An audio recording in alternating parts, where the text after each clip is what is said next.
आदरणीय बंधुओं, माताओं व मेरी प्यारी बहनों, राधे राधे। आप सभी का हमारे YouTube चैनल जीवन की धारा पर बहुत बहुत स्वागत है। बंधुओं, आज हम इस वीडियो में सूर्य पुत्र शनि देव की कथा सुनेंगे, जिसे सुनने व सुनाने वाले की रक्षा स्वयं शनि देव करते हैं।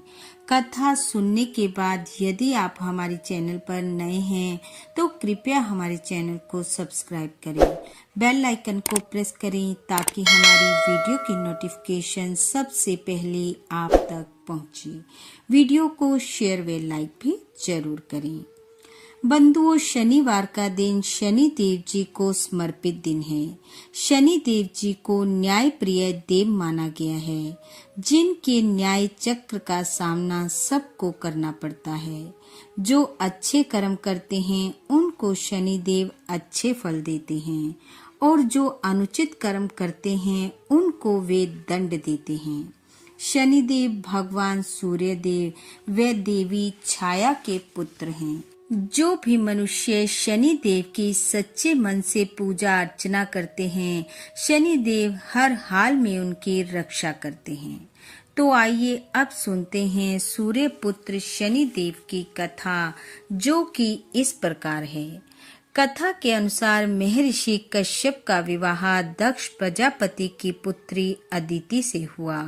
अदिति के गर्भ से सूर्य देव का जन्म हुआ, और सूर्य देव का विवाह त्वष्टा की पुत्री संज्ञा के साथ हुआ। संज्ञा ने 2 पुत्र और 1 पुत्री को जन्म दिया, जिनमें एक पुत्र व्यवस्थ मनु, दूसरा यम, और पुत्री का नाम यमुना रखा गया।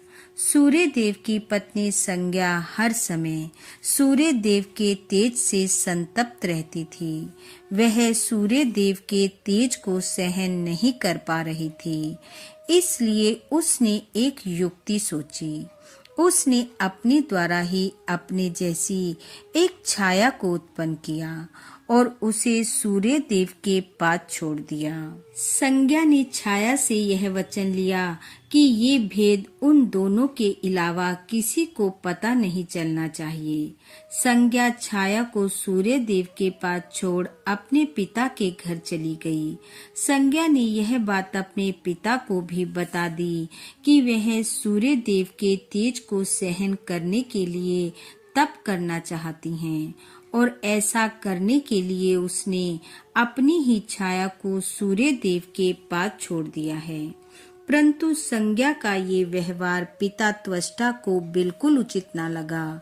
उन्होंने संज्ञा से कहा कि वह अभी सूर्य देव के पास वापस लौट जाए, परंतु संज्ञा ने पिता का कहा ना माना और पिता के घर को छोड़कर वनों में चली गई, और वहां घोड़ी का रूप बनाकर भगवान शिव की तपस्या करने लगी, और उधर छाया सूर्य देव के साथ रहने लगी। संज्ञा का प्रतिबिंब होने के कारण सूर्य देव छाया को ना पहचान सके। समय के साथ छाया ने 2 पुत्रों और 1 पुत्री को जन्म दिया। सर्वाणी मनु और शनि जिनका नाम रखा गया। पुत्री का नाम भद्रा रखा। छाया अपने पुत्र शनि को बहुत अधिक प्रेम करती थी, जबकि संज्ञा की संतानों को कम। एक बार खेल खेल में यम का पैर माता छाया को लग गया। इस पर छाया ने क्रोधित होकर यम को चरणहीन होने का शाप दे दिया। यम ने यह बात अपने पिता सूर्य देव को बताई, तो उन्होंने यम को श्राप का परिहार बता दिया। लेकिन वे यह बात सोचने पर मजबूर हो गए कि एक माता अपने पुत्र के साथ ऐसा व्यवहार कैसे कर सकती है। सूर्य देव छाया के पास गए और जाकर इस भेदभाव पूर्ण व कटु व्यवहार का कारण पूछा। पहले तो छाया चुप रही, परंतु जब सूर्य देव का क्रोध अधिक बढ़ने लगा तो उसने सत्य सूर्य देव को बता दिया। यह सुनते ही सूर्य देव क्रोधित हो उठे और अपने ससुर त्वष्टा के पास गए।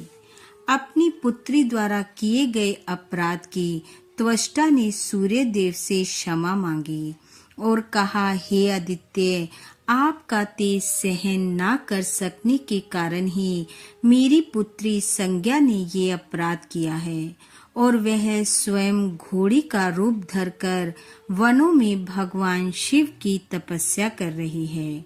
आप उसका अपराध क्षमा करें और मुझे अनुमति दें कि मैं आपके तेज को काट छाट कर सहनीय व मनोहर बना दूं।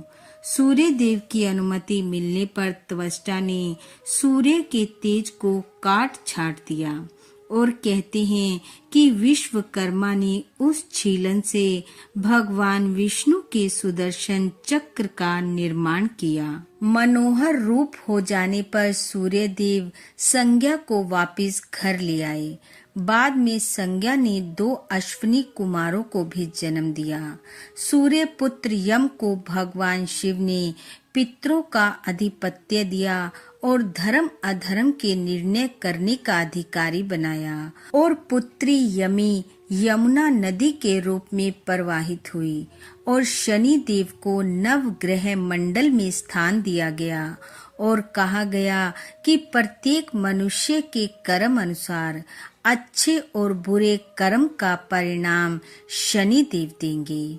इस प्रकार जो भी मनुष्य भक्ति भाव से सूर्य पुत्र शनि देव की इस कथा को पढ़ते सुनते व दूसरों को सुनाते हैं, उनकी रक्षा स्वयं शनि देव करते हैं। बोलो शनि देव महाराज की जय। बंधुओं, शनि देव जी की शुभ कृपा दृष्टि आप व आपके परिवार पर सदैव बनी रहे। आपका घर आंगन खुशियों से महकता रहे। इन्हीं शुभकामनाओं के साथ आप सबका बहुत बहुत धन्यवाद। राधे राधे।